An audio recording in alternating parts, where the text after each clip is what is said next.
Saudara, penanganan sekolah rusak pasca gempa di Sulawesi Tengah masih terus diupayakan. Lalu bagaimana nasib para siswa SD, SMP, dan SMA pasca gempa di Palu dan sekitarnya? Kita langsung konfirmasi bersama tim sigap Kesekretariatan Penanggulangan Bencana Kemendikbud, Bapak Jamjam Muzaki. Selamat pagi, Pak Jam. Ya, bagaimana Pak kondisi sekolah Selamat di pagi. sana? Berapa Ya, total sekolah yang rusak?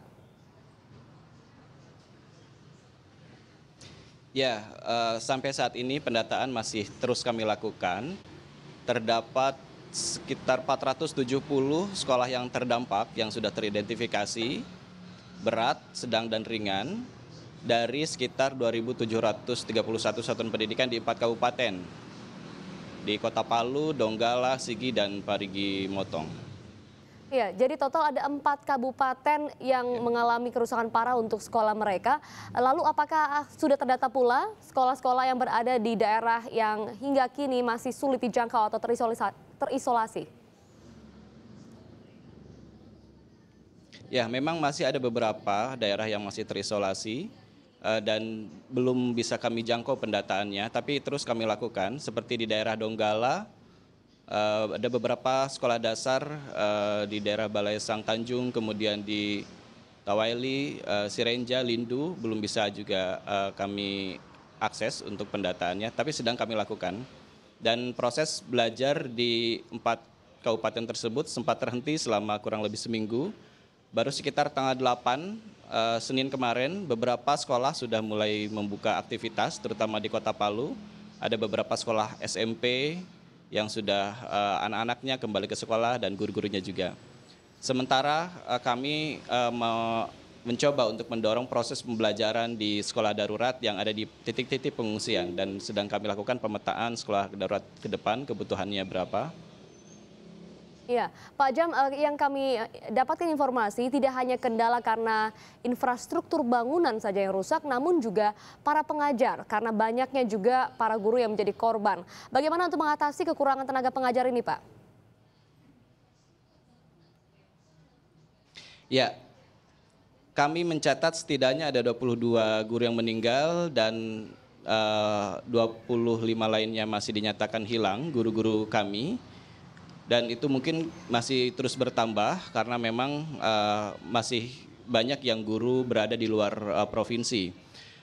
Terkait dengan kekurangan guru, kami mencoba koordinasi dengan teman-teman relawan, NGO, dan dari LPMP di daerah sekitar, dari Sulawesi Barat, kemudian dari Makassar. Kami coba koordinasikan supaya nanti dalam 2 minggu ke depan, sekolah-sekolah darurat yang sudah kami bangun bisa efektif untuk berjalan di pengungsian maupun di sekolah-sekolah yang kami dirikan nanti.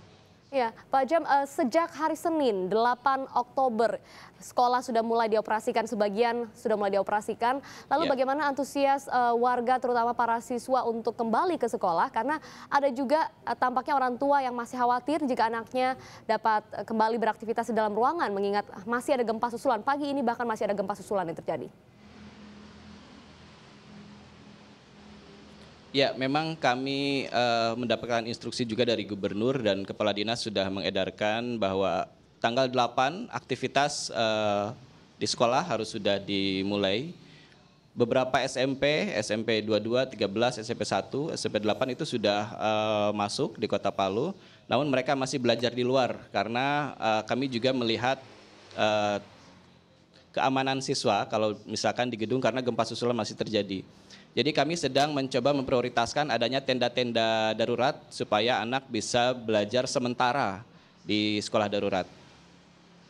Iya, Pak Jam. Lalu bagaimana juga dengan para siswa yang mungkin saat ini tidak berada lagi di Kota Palu? Mereka sudah mengungsi begitu ke beberapa daerah dekat dengan Kota Palu, salah satunya adalah Kota Makassar. Apakah ada juga koordinasi yang sudah dilakukan agar mereka bisa diterima di sekolah-sekolah lokal yang ada di tempat kota di mana mereka mengungsi? Ya, kami sudah koordinasikan agar anak-anak atau siswa kami yang ada di luar Sulteng, yang dari 4 wilayah terdampak, bisa bersekolah di sekolah terdekat.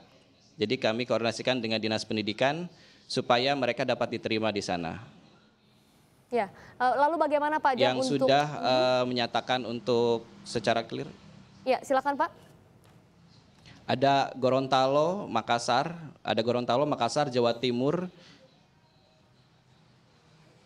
itu sudah melakukan membuka sekolah-sekolahnya untuk menerima siswa dari pengungsi dari Kota Palu, Donggala, Sigi, dan sekitarnya.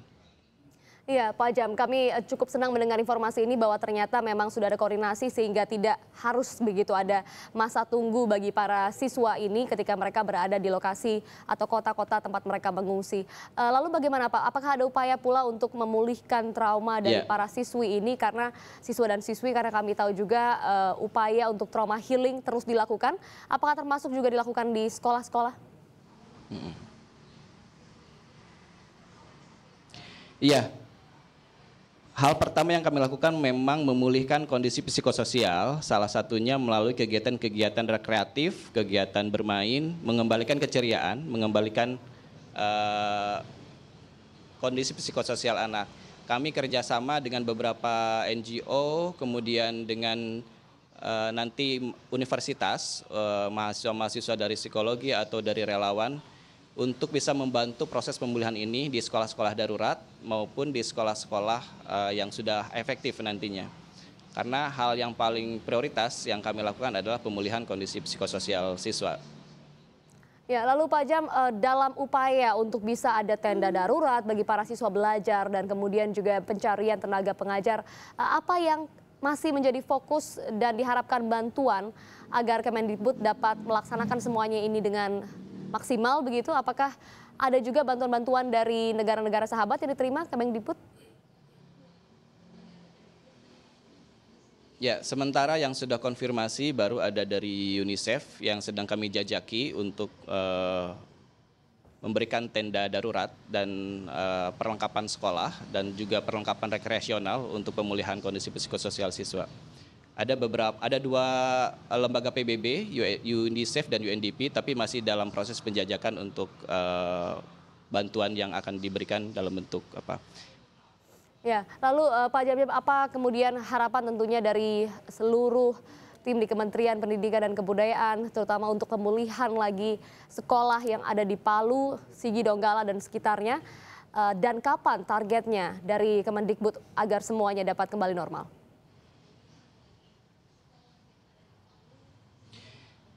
Ya, masa tanggap darurat sampai tanggal 11 kami upayakan seluruh pendataan dapat bisa kami bereskan. Jadi data-data sekolah terdampak, siswa terdampak, guru terdampak bisa kami peroleh.